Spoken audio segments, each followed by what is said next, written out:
We have on this panel today, Blair Milo is moderating it. We've already all met her yesterday. And what's interesting, this morning we were talking about sort of, hey, what are some ways to lay the groundwork for your campaign? And I thought Blair would be great to lead this panel because one of the ways she really got involved in her community after leaving the Navy was she wrote a bunch of articles in her local paper about how their budgetary issues could be solved a lot better. And she'll talk a bit more about that. We also have on this panel Leo Shane, who's a political correspondent for Stars and Stripes, and Rick Mays, who's political correspondent for Military Times. So you've probably read their stuff before if you're in the military and like politics. And always good to have you guys on their radar because they do like to occasionally do some stories about veterans who are running for office. We're going to start this off with Rick Mays doing a panel which he's aptly titled, "Don't Call Us Lame." So I'm Rick Mays. I'm the congressional editor and the chief political reporter for Gannett Government Media. That's the company that owns the Army Times family papers. And I've been had my current job 33 years now. So I'm either really good at it or can't write a resume. One of the two. So first I want to describe to you the media just so you can see. TV, print, radio, those are the traditional medias. Not all TV people wear TV and a black vest on the front. That's actually something we started doing in Bosnia when they started shooting at reporters. That is me, by the way, 1971 when I was on the radio. That was the start of my wonderful journalism career. The new media, here you can see, media is anybody. Anybody can do anything and watch you, and you will suffer for that. That's the guy with the camera phone, the kid peeking at you, surveillance cameras, or the multitasking journalist. And I'm a multitasker. By the way, I don't smile in pictures, so that's why I look like really mean there. I write for the weekly newspapers in the Military Times. I write 2 to 3 stories a day for the web. I tweet far too damn much. My articles appear Gannett-wide, so Gannett's a big chain. So my articles are in USA Today, some are on their website. Leo is even busier than I am. Leo also has a blog, so he does everything that I do, plus he's a blogger. Means that we're multitasking a lot. You need to know the media. You need to know who it is that's going to be covering you. And here's like a list of what you need to know. You need the news directors, you need the city editors, the political reporters, bloggers, and you need to have your own web presence out there. And you might say, well, how do I find these people? It's really easy. This is a Google search that I did. Des Moines, blogger, and politics. And you see right away the names popped up. You can see who's looking at that. And here's one real interesting website. Des Moines is not boring. Just personally, I'd like to read that. I don't believe them, but it might be fair. Now, the nut of what I'm doing. 10 things you should know for dealing with the media. Number 1, don't lie. If you're not on the Appalachian Trail, don't tell people you are. Number 2, know the jargon. Know what off the record means. Know what on background means. Reporters talk in strange phrases. Lead, follow, or get out of the way. You need to follow that. Don't run from cameras. That's Dan Bash and Michelle Bachmann. They had a high heel race through the tunnels underneath the Capitol. It was quite hilarious. No news was made other than big fun of it. If you don't have an answer, don't give one.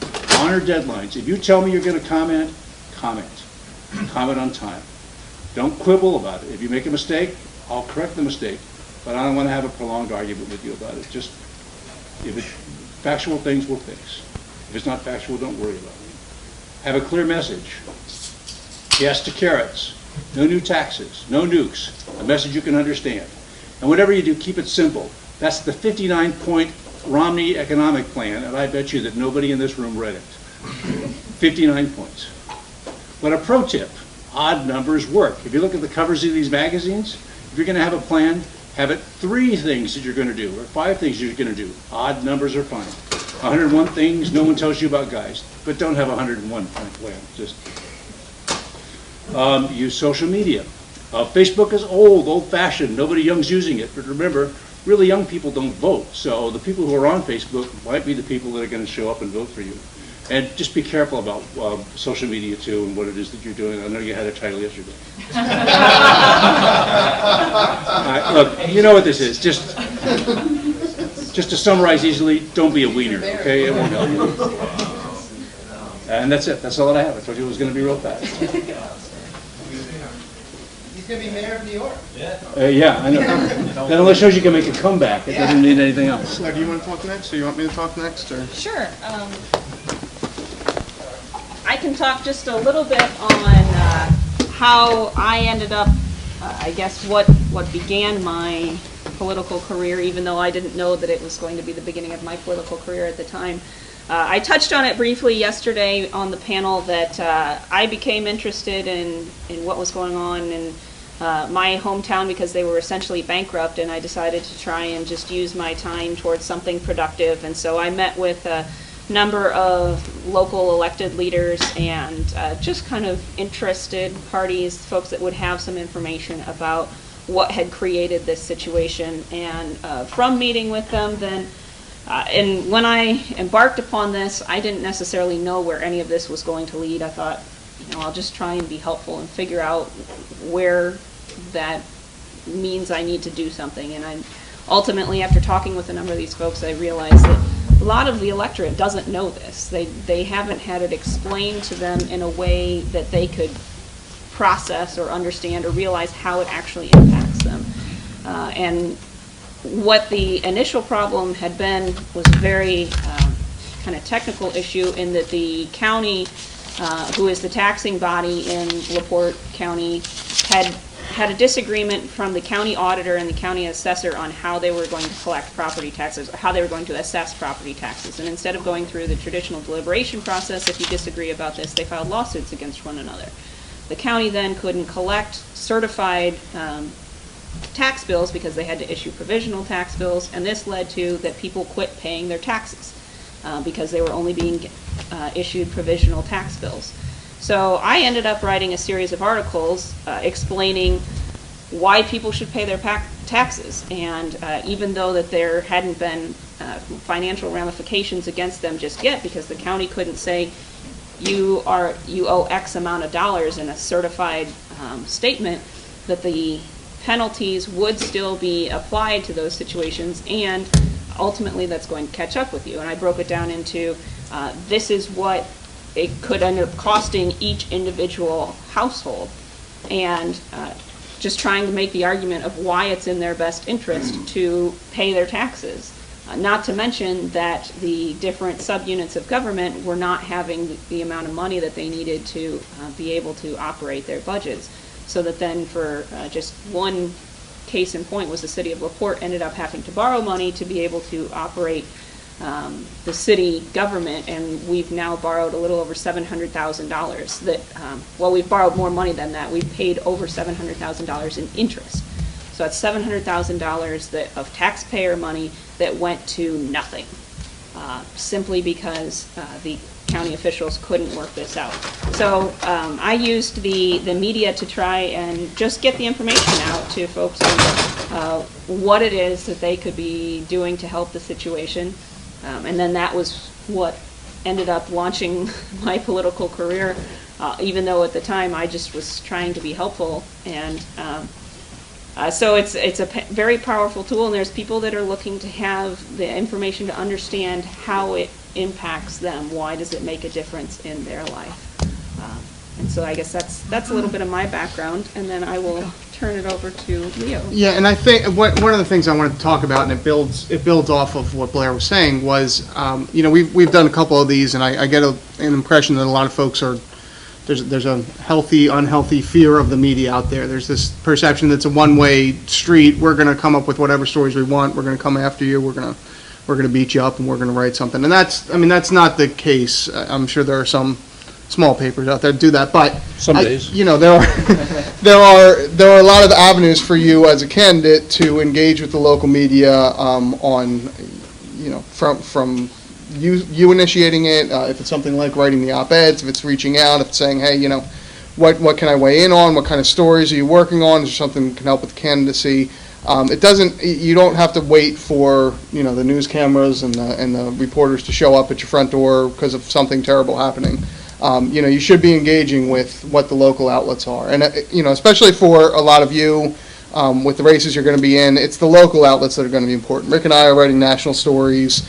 There's every 2 years we do a nice big story of here's the veterans who are running for national office. We give Seth a call and say, how bad is Congress now, how few veterans are in there. But that's sort of the extent of it. The people who are going to be covering you on a regular basis are the local beat reporters. They're going to be the local news stations. And they're going to be the ones whose issues really you're going to be hammering home. You know, tax issues in Indiana aren't something that I'm going to be writing about here in D.C. But, you know, I'm sure all the local papers were following that on top of the, or if they weren't, I'm sure they were after you started running. So, so there's that opportunity, and you need to, you know, you need to engage. You need to find out, as Rick said, who the city editor is, who's the reporter who you're going to be dealing with. You know, if there's a problem with that reporter, or there's somebody who's got a different specialty, if you're doing a lot of environmental issues, military issues, well, is there a military reporter you should be talking to too? Is there a, you know, someone who follows just the GOP candidates, someone who follows just the, you need to find out what that newsroom is. And that's part of, you know, part of doing your research is going through, all right, what does the newspaper have? What does the radio station have? Are there local bloggers? Are there sites that, you know, sort of fall in between? Is there somebody who's just an influential local advocate who's got a great Facebook page that essentially has turned itself into, you know, an online newspaper? Just to re-emphasize, because it got a couple of laughs, but don't lie. Don't, you know, if you don't have an answer, if you're caught in a situation where you're not ready for something, it's, you know, reporters are going to press you for answers. They're going to press you on issues, but having no comment show up in print is a lot better than having a lie show up in print. You know, people ask all the time, what about bias in the media? We're horribly, terribly biased. We are biased against. We're biased for anyone who calls us back, who respects our deadlines, and people who are honest when they talk to us. If you're making up stuff, you're digging yourself a hole. So I think that's it for now. We really wanted to open this up and make this more free form and find out what you guys want to talk about, what your questions are. So let's just, I guess, open it up, and who's got something? Let's just say that you find out respective candidates for the spirit. What should I expect to see in the newspaper in the day or week before that I announce someone? What should I expect to see in the paper about myself or any candidate that's going to run? That's your first time. In terms of before you've announced your candidacy, or? Yeah, let's just say, I mean, you find out through the window, hey, you find out I'm going to announce. I don't know if you write beforehand or if you wait till I actually the person announces after him. What would that person expect to see in the newspaper? I mean, from my perspective, and I should have given a little bit of my background too. Rick's been doing this for 33 years. I've been in D.C. for 8 years, but before this, I worked in Ohio, covering a lot of local issues, a lot of local elections. Worked in Chicago before that. Worked in Philly before that. So I've seen the nice range of, you know, real local township to county to state officials to national ones. If you're somebody I don't know, if you're not Anthony Weiner, you're probably not going to see too much of anything before you announce. You know, if you've got some buzz, if you're influential in the party committee, if there's some, I don't know, if there's some reason that I should know you and I would be excited that you're running, then maybe you'll see a story that says, hey, here's this person, here's why you should know them, they're thinking about running. But, you know, what's the nice way to say this? If you're not famous, we're not going to cover you beforehand because we don't know you either. So, you know, if you want some buzz, if you want some, you know, what's the reaction going to be, then that's one of those, you know, maybe you talk to the local political reporter, maybe you're talking to some of the people who are involved and there's some conversation. But especially with shrinking newspapers, with shrinking news hole, unless you're getting a real wonky local blog that's looking at everyone who could possibly run, and even for a state race, you know, there's a lot of veterans candidates who I've seen run in the last couple of years that if they weren't veterans, I wouldn't have even, you know, I never would have seen their name because I'm searching for that specific thing. You've got to build up some of that publicity for you too. Why should I care that you're thinking about running, and then once you're running, why should I care that you're running? So I would expect you to be really proactive if you find out that the paper has announced you without your announcing it, because, you know, political parties work like that, and somebody's going to talk to the reporter and going to say, yeah, we got these 6 guys and they're all running. Because to me, that next day is the day when you start to shape your image. Because if I were in your shoes, I would contact the reporter that wrote the story and be straight up about what you're doing. It's your chance to show that you're different if you're serious about running. If you're not serious about running, maybe you want to keep silent for a while. But that is if you're running against an incumbent or something, or now's your first chance to make a mark. And just because somebody else made the announcement, not you, doesn't mean that you shouldn't use that one day when your name is suddenly new and big on the scene. You know, if I can jump in, you know, having done this recently and announced, what I found is they're tracking the local election offices. So as soon as my state organization was filed, they immediately linked into my website, and the entire article was according to the website. And they essentially took everything that I had said and put it in there, and then put a link, and that increased the views of my website exponentially. That first day that it was in there, there's probably 500 people that looked at it. And it helped you, right? I mean, it was a nice jump start. Yeah, it was a huge peak in publicity, and then, you know, the phone calls start rolling in. You know, the reporters, they were all on deadline to get a story. Now that initial one, you know, that initial one get it done. So don't let that opportunity pass. So this is a very basic question, I apologize, but so how do you lay that foundation long before you're actually going to announce you're going to run? Like, I get it, like, okay, writing out that at a basic level, like, what do? Do you just send in an article on something that, you know, do you have an opinion on the local newspaper and they'll publish it? Do you have to network with those people ahead of time? Like, how does that work? In my situation, I think it's going to depend on your market that you're trying to influence. The city of LaPorte, as I said yesterday, 22,000 people. We have one local newspaper that I think that it's dwindling, the number of people actually take that paper.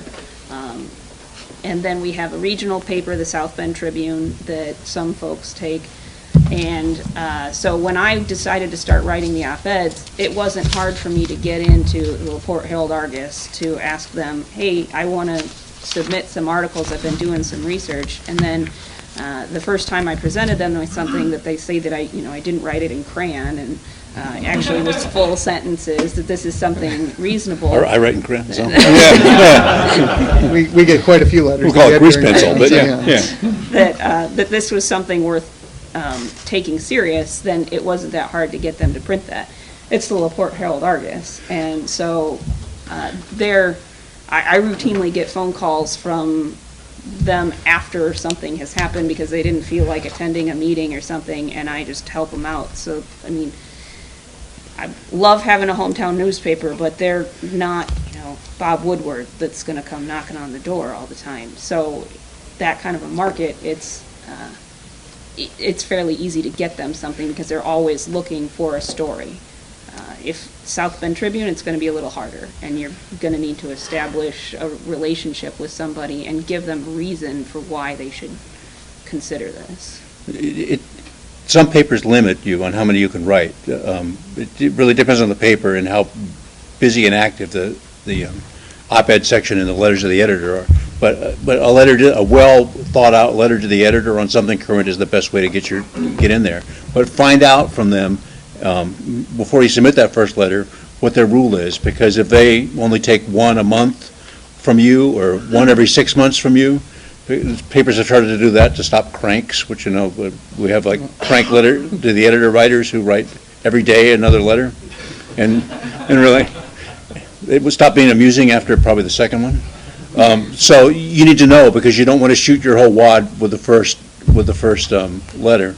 And op-eds too, it depends if it's an active op-ed section or not. And be careful, because that first one is going to mark out your territory really for what your views are, and it'll be very hard to back up once you have something in writing. So if you're going to use that to make your name, make sure that your position is something that you thought about. That's where you're going to be comfortable in politically. And that gets back to doing your homework and learning about the newspapers and everything. I mean, maybe a letter to the editor is the best way to get in. That's usually you send something, it looks okay, one editor gives it a copy, read through, and then it ends up in the paper.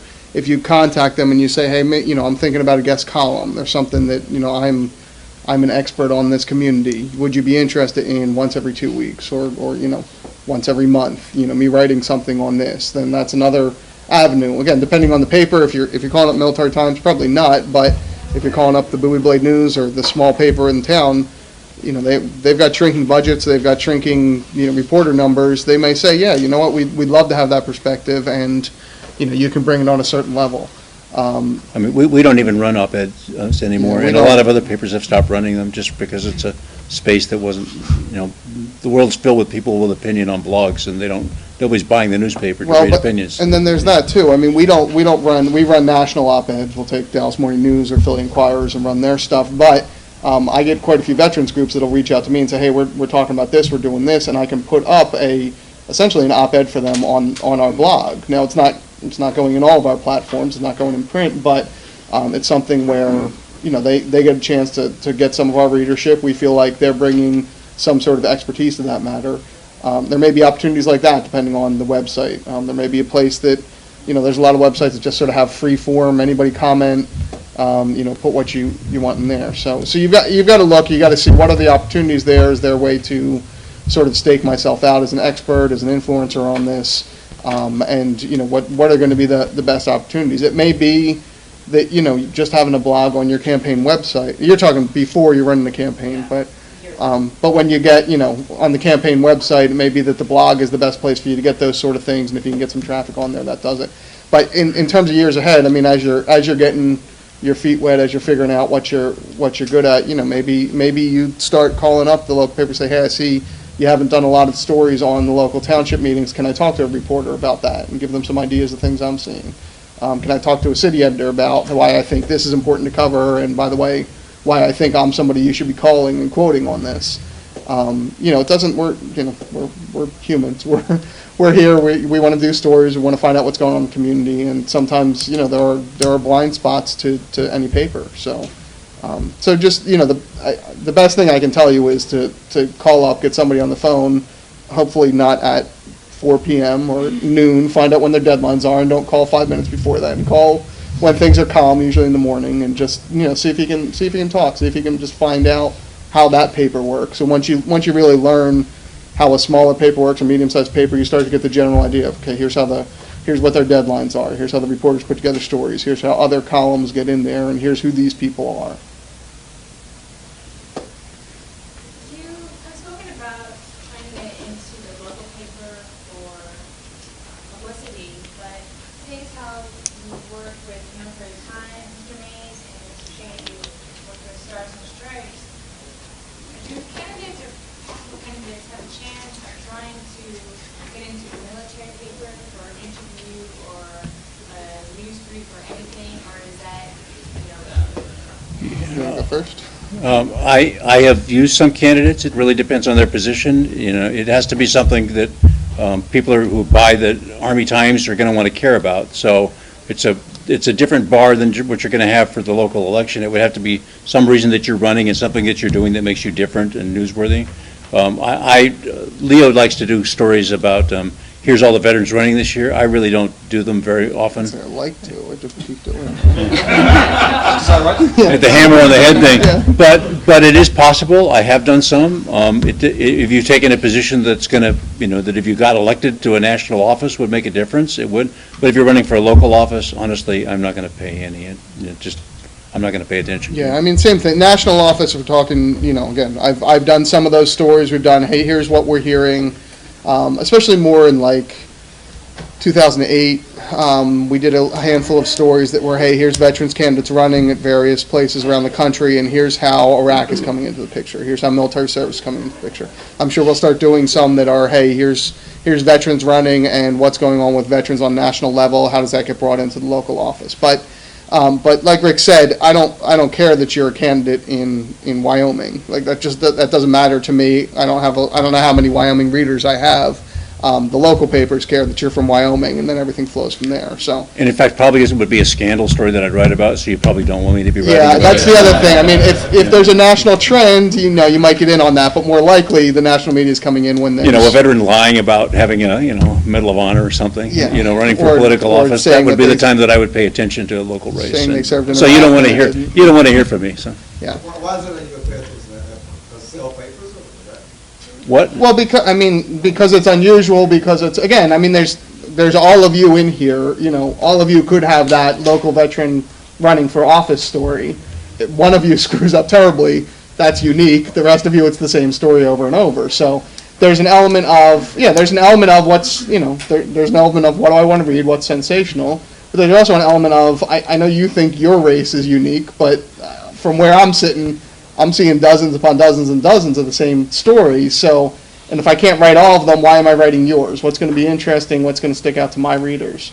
And that's the other thing to keep in mind with this is, who my readers are, who Rick's readers are. My readers are a lot of overseas guys. That's where our print edition is. We do have plenty of veterans who are scattered throughout the country, but I don't have a great concentration of readers who live in Philadelphia. I don't have a great concentration of readers who live, wherever your hometown is. I've got a national audience that when they're coming to Stars and Stripes, they're looking for a broader overview. What are trends? What are national stories? So something that is specific to one state, one town, just isn't going to get the attention that my readership. Why does someone who has no connection to Indiana care about your race in Indiana when they're serving over in Germany? No, he was saying that he would immediately write a scandal. Well, yeah, depending on the. Why would you write that? Because it's a big thing that our paper does. We run a database of the Stolen Valor database that tracks regularly people who are lying. And and the readers have shown that it's something that they care deeply about. And so we're not writing about every single one, but if you're somebody prominent running for office and and you're not what you say you are, and we find out that you're not what you say you are, we're going to write a story about it. Honestly, because we owe that to our readers, people who are serving, have served, to know that somebody's out there lying about their background. Well, and you may end up before the Supreme Court in a couple of years after you do that. So. Yeah. Sir. I want to point something out. I don't remember the exact website, but I think a lot of people in here aren't familiar with Stolen Valor. Do you have the website information so they can go and check that out? It's stolenvalor.com as far as I'm pretty sure. Guys, yeah. Yeah, but if you go to the Military Times website, there's an icon in the corner that has it, and we're helping pay some of his bills for him to do it. It's not that I like to compliment the competition, but it's really a spectacular endeavor that they're going through, and they do have this great database. And Doug Sterner, who's the one who maintains it, is really an expert and pretty dedicated, pretty rabid about. He's a guy you don't want to hear from either. Yeah, because he's one of the nicest guys in the world. But if he all of a sudden is interested in your race, something really bad happens. So. I just want to recommend that to everybody in here. Yeah. Again.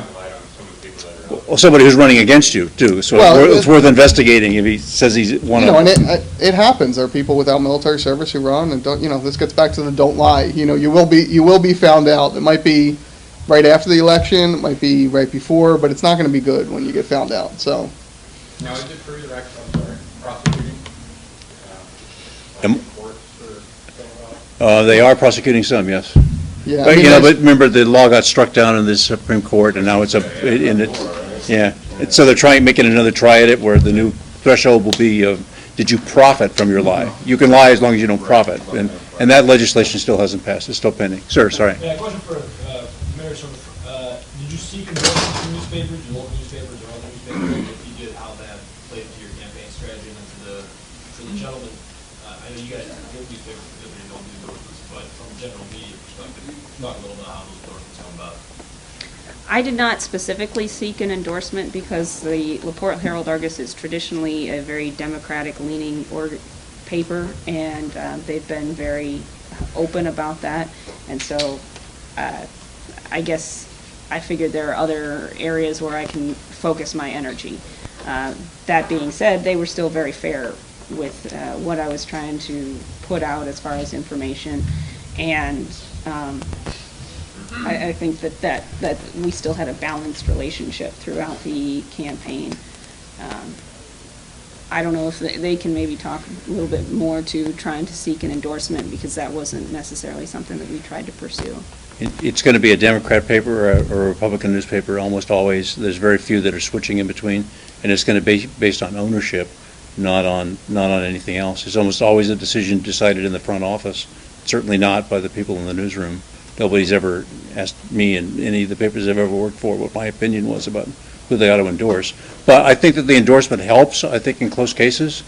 But I think you'll know what the papers are in your district. They're probably mostly endorse Democrats or mostly endorse Republicans. It's very seldom that you have much turnover between the two.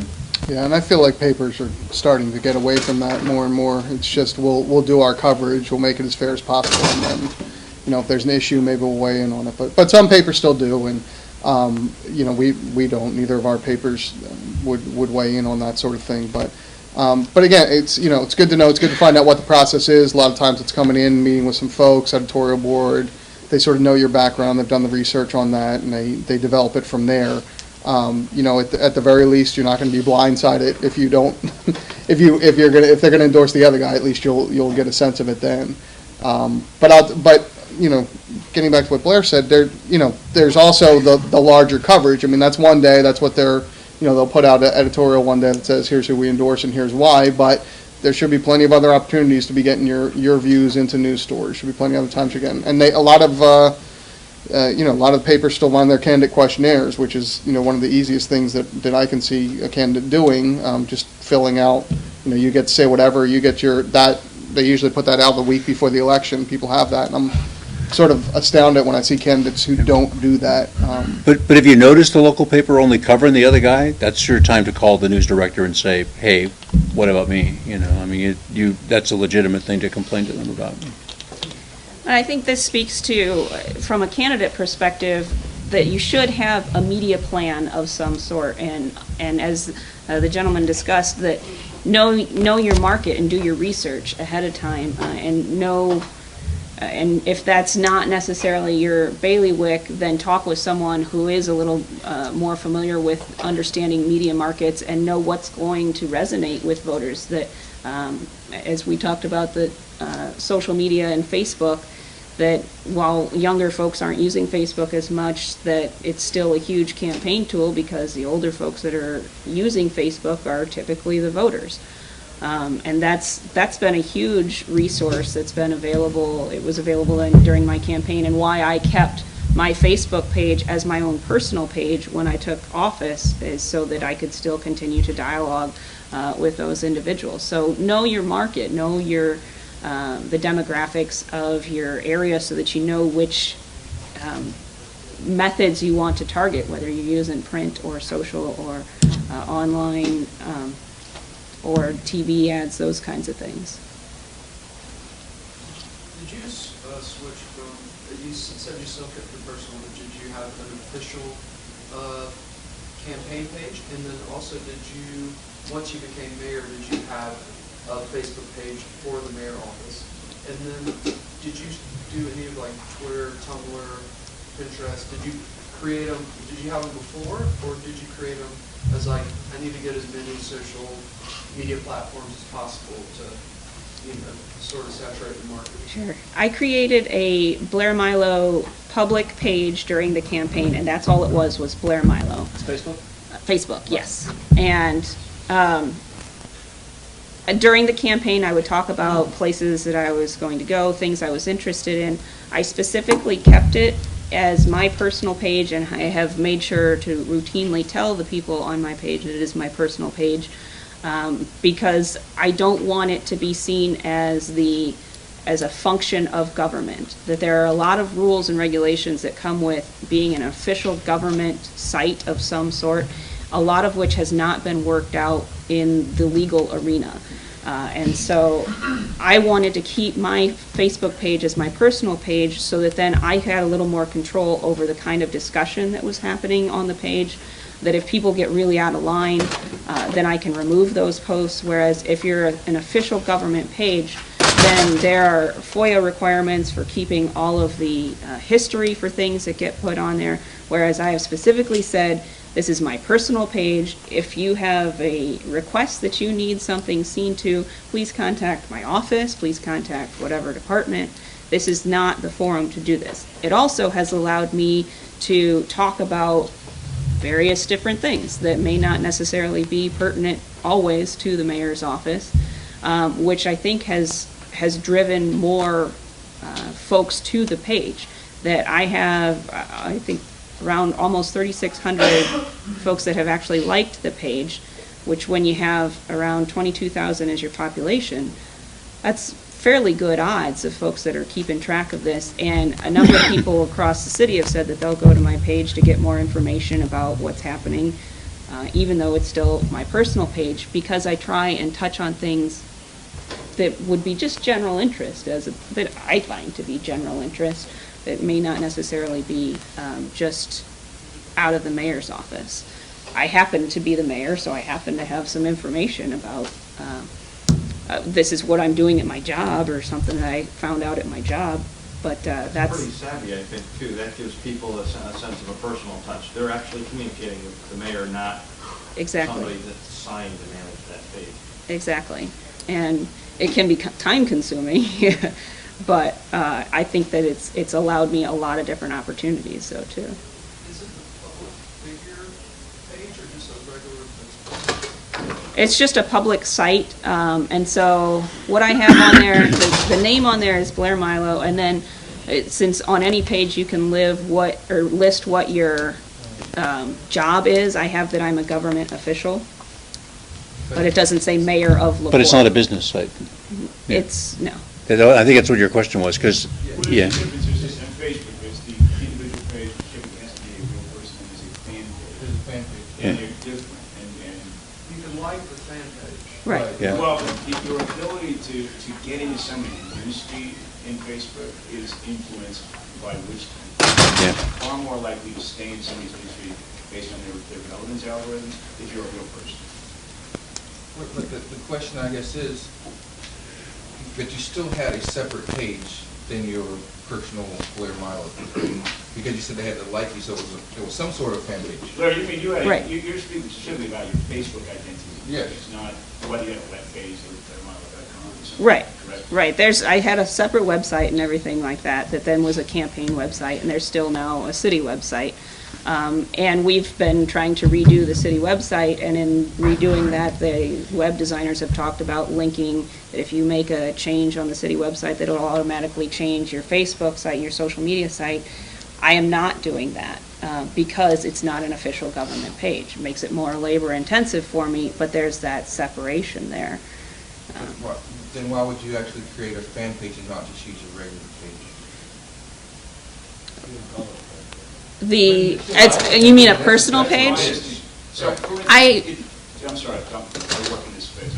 I say why, so I understand what she's talking about, Yeah. but she's saying she's keeping it personal, well, But personal then, information Larry, or. you don't Yeah, have that problem switching it. from Because we have, to Blair from times there or to something like that. something You can rename it and anytime you want. reinvigorate But you all can't those like a fans, personal right? page. Fans, You you can have like a to fan keep page. that, Right, right, or likes. right. Right. And so I don't, I have a personal page that I think I have like 6 real friends or something. I live underground on Facebook that, because I. Long time before she became my friend. And so if you look for Blair Milo on Facebook, you'll only find then that public site. And when you made the transition from candidate to elected official, it stayed the same, you hadn't needed to change it, and all Right. those fans, or all those people you had that liked you Right. stayed there, you have to create another. And that's another reason why I didn't want to create an official city page, is that we'd already established a large following on my page, and I didn't want to have to try and rebuild a base. But the downside is she has to do all of that herself, because if she has any employee of the Right. city touch it in any fashion, then you become susceptible to law, so, under the law. Right. And Rick comes knocking. No, because it's a local race, I don't really care. No, but I couldn't explain what she had done wrong in 3 paragraphs, so it's not going to make the.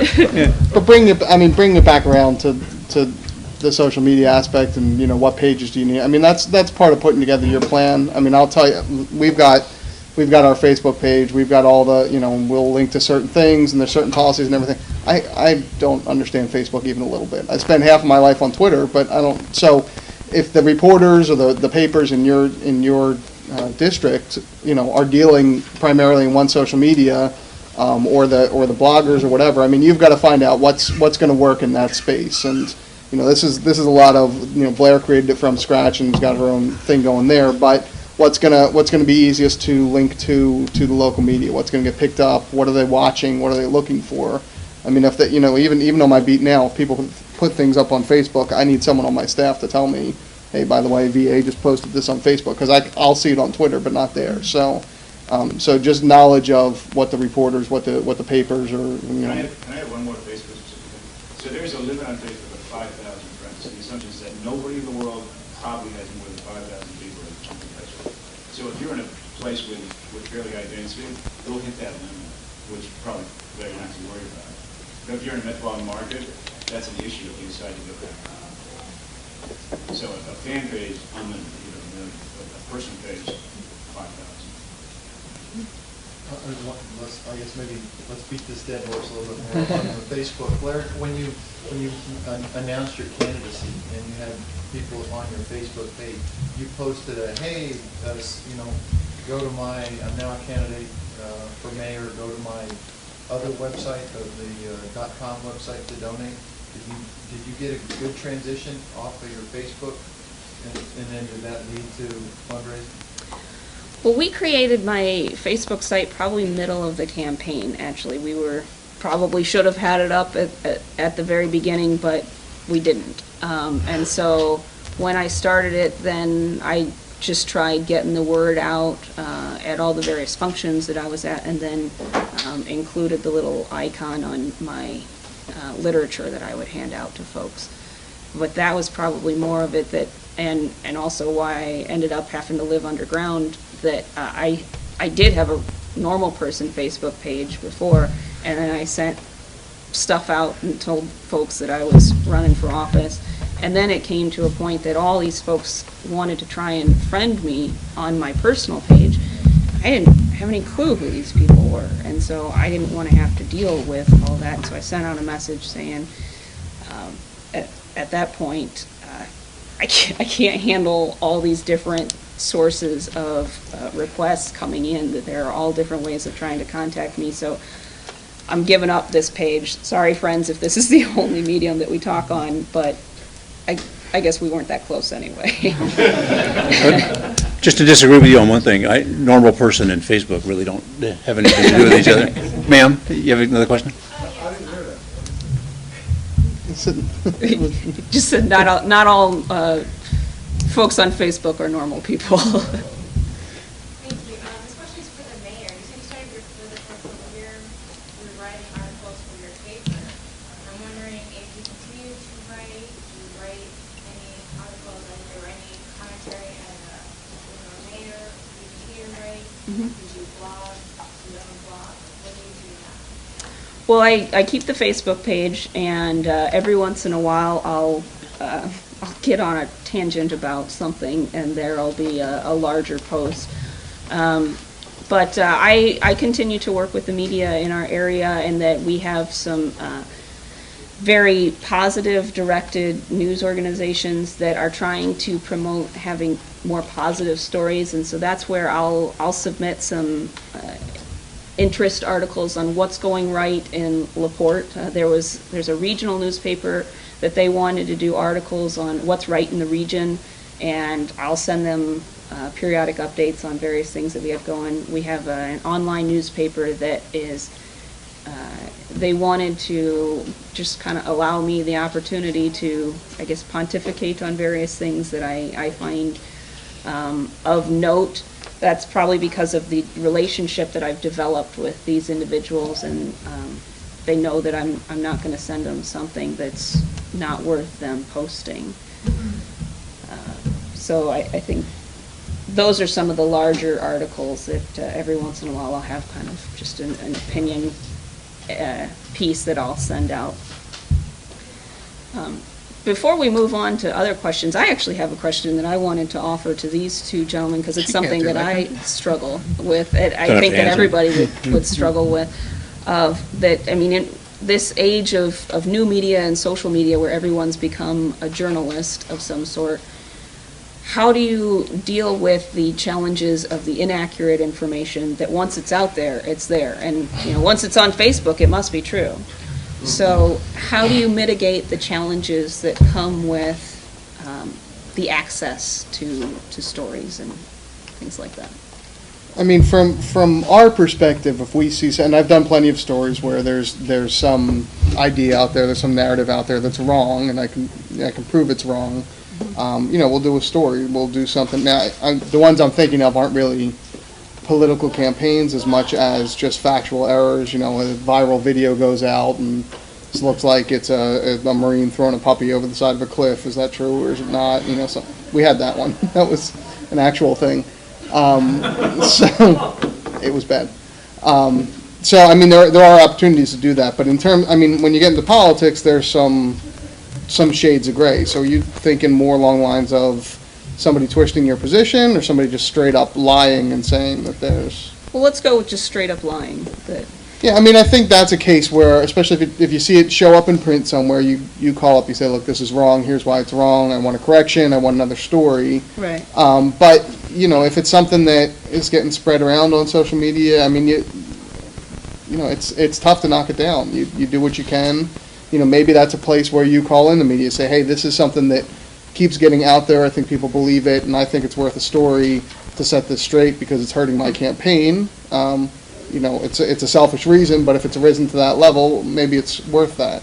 Well, then it becomes a unique story for you of, Right, here's why this is wrong. some rumor that's going around that we know is not true, but is dogging Blair's campaign and is going to, you know. Because of archiving and how Google searches work, it's very hard to ever get rid of. If it's a really big lie and it's really well-known, and all you can do is get somebody to run a correction and to refer everybody to it and refresh refresh that story as often as you can so that it rises higher in the search. Because I do know people whose reputations have been ruined as a result of false stories on the web, and because of archiving, the page is still there. Right. It's like really, when we make grievous errors, not that, of course, we would ever make grievous errors, but we actually go in and remove the stories out of our archive so that it can never be found again.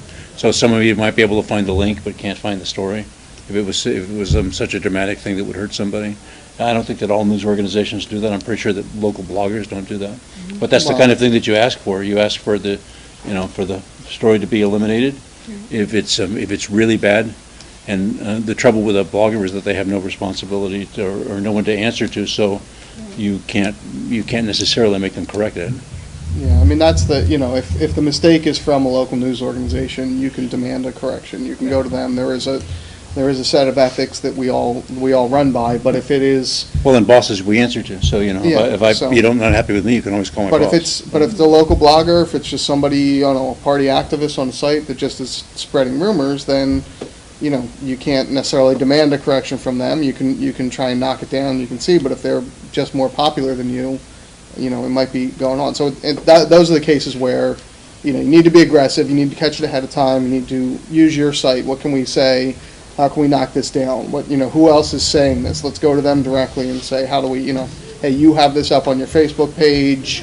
You know, I know you're a supporter of the other guy, but this isn't fair because of this. And then if it gets to the newspaper level, same thing. Hey, you know, people are talking about this, but it's a straight up lie. You know, I've paid my taxes. Here are my tax returns. Here are my, you know, here's the information they say isn't there. I don't know why this is out there.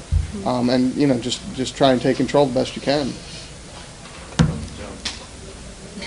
Blair, if I may, I actually had a question to you as well. I was speaking to Jim Dow recently, who's the military correspondent for the New York Times, and he said, well, can you just let me know if there are any, you know, interesting veteran candidates that you are in touch with? Let me know before you let Jim know. Okay. I always do, anyway. You know me longer, so really, you should do it for me.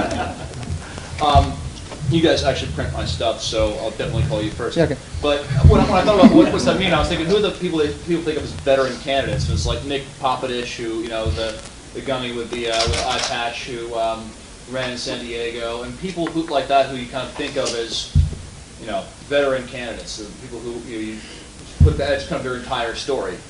But that, as we've been talking about this entire weekend, isn't enough to get you to win. So if you are in a national race, and you know, obviously it does help to have that national presence from national media saying, oh, this veteran candidate. You know, we talked this morning about a few guys who made that a big part of their pitch outside their district and were able to bring a lot of money in. But how can you do that without making it all about you being a veteran?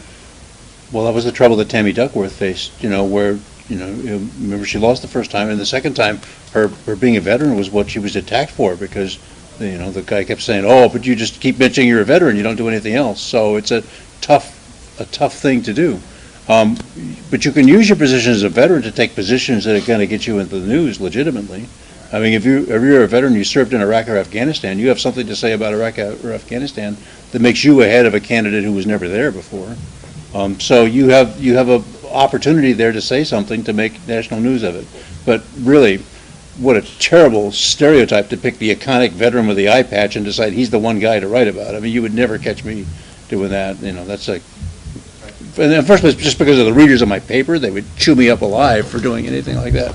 So, Well, but outside paper, I mean, there's a lot of the country that doesn't know the military, doesn't follow the military, and that's what they think, and that's the easy story. Jim is very good. I'm not saying he's, but there are a lot of papers that, I mean, you know how this is, that, you know, the war's affected a very small percentage of folks, and you don't have a military reporter for every paper in the country. You don't have a lot of experience. So, you know, if you're trying to reach those papers, yeah, there is some of the, you know, like Rick said, is there, you know, you have an opinion on Iraq. If there's a problem with the local Veterans Center or Veterans funding issue, you become an expert on that by default because you've lived some of that or you've been through the system. So, you know, it's about being smart. It's about picking your places. I mean, we've heard from a lot of folks who don't want to exploit the fact that they're a veteran because people will see through that, and there's no, you know, I'm going to wrap myself in the flag and I'm going to win just because of that. well, it can hurt too. In some races, it hurts. So, but there are certainly opportunities where, I mean, that is still valued. That is something that people are going to see, and if you pick and choose your points on there, and you're smart about it, it can help you and help advance the name. And along those same lines, what are the 3 issues that veteran candidates should have a position or educated on that, you know, at a national level that could be helpful? the disability backlog, number 1. You know, the million claims that are waiting to be done. If you don't have a position on that, there's something wrong with you, and you're not thinking about other veterans. You need to think about the change CPI, which has an effect on disproportionately on disabled veterans over other people. And probably veterans health care, long-term veterans health care. We don't have a lot of severely injured veterans, but you have enough severely injured veterans who are going to need care for 50 years or longer, and there's what's going to happen with them. I don't think that the government has yet faced up to those long-term costs. And always the number 1 rule, when do we go to war and why, I think is something that you always need to think about and be ready to answer to. I don't know that many reporters are going to ask you about it, because it's like too thoughtful and too down the road and too squishy. But it just should be something that you can speak to, because that's, if you served, you made a sacrifice that the majority of Americans didn't do, and you get the answer and you get to speak on that subject, and somebody who didn't serve doesn't get to. I'd swap out number 3 and do mental health, suicide instead. That's gotten a lot more attention.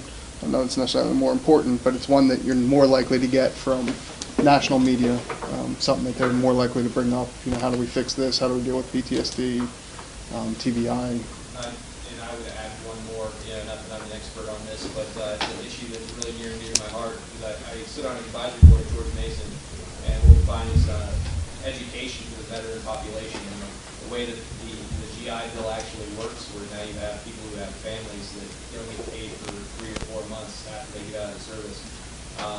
So it makes that process of transition that much more difficult. In addition to the fact that what you're doing in the military, they purposely set it up where you don't get the certification that transfer once you get out. So the government is actually contributing in a large way to the unemployment problem you have with veteran students. Yeah, but now you got an even numbered list, and you have to have an odd numbered list.